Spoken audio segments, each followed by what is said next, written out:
One of the reasons why private sector hasn't sort of jumped in and crowded in yet is because of the lack of policy certainty, lack of institutional capacity on the parts of government, and also lack of policy certainty and a lack of visionary leadership.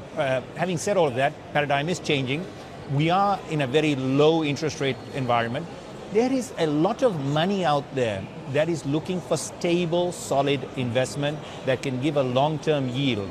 So, yes, when we were sitting, when the base rates were sitting at 7%, 8%, we were looking at 18, 19% rate of return for investments in infrastructure. Wow. The tariffs were ridiculously crazy. Well, I'm now talking about 20 years ago, 18 years ago.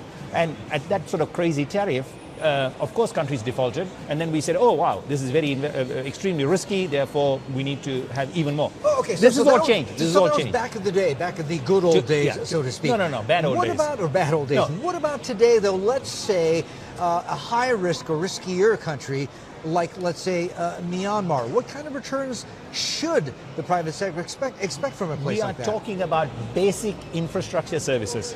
Power, water, these are things that people cannot do without.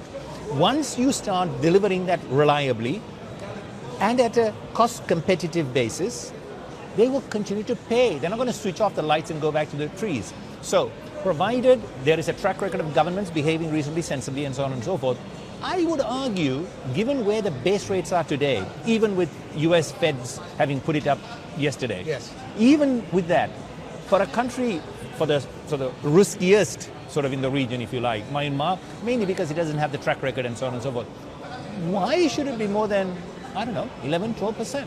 I don't understand why. So I think we need to get off the paradigm that, the riskier the country, that risk should be somewhere around about 17, 18, 19. Because you know what? I think investors, I'm sorry, will be very short-sighted and foolish to charge that kind of an interest rate on a technical asset that has a life of 30 to 40 years. Because in the end, it could be self-defeating. It could make the project the tariff is going to be very high. So they build a thing, and the day they start sending the bill, that bill is very high, and they default.